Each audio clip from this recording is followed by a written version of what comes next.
مضاربے کے بنسبت، یعنی ہم کسی کو پیسہ دے کے اس سے کام کروائیں، یا ہمیں کوئی کام کرنا ہے، ہمیں بزنس کرنا ہے تو ہم کسی سے پیسہ لیتے ہیں اور پیسہ لے کے اس سے کام کرتے ہیں.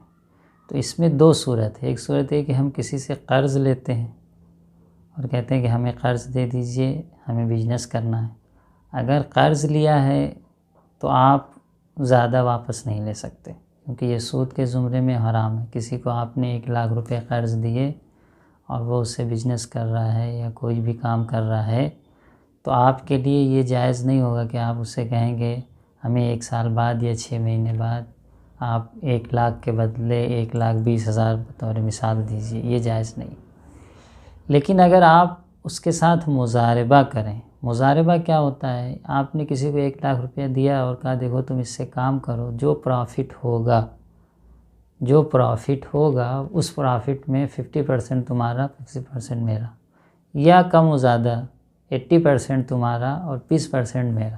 اگر اس طریقے سے اس سے مضاربہ کرتے ہیں پرسنٹیج پہ، تو یہ کام شریعت میں جائز ہے.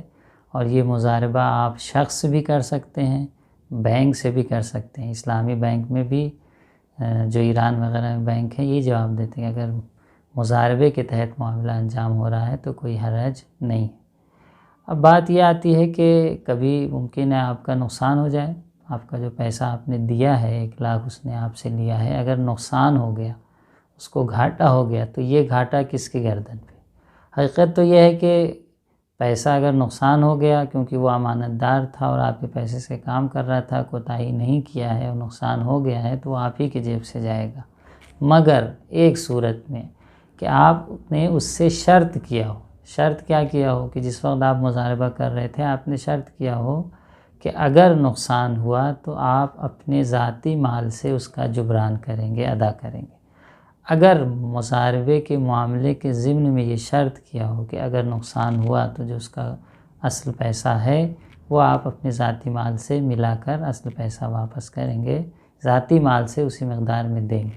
اگر یہ شرط کرتے ہیں تو پھر اس شخص پر ضروری ہے کہ اگر نقصان بھی ہوتا ہے تو آپ کا اصلی پیسہ اپنے ذاتی مال سے ملا کر پورا پیسہ واپس کرے.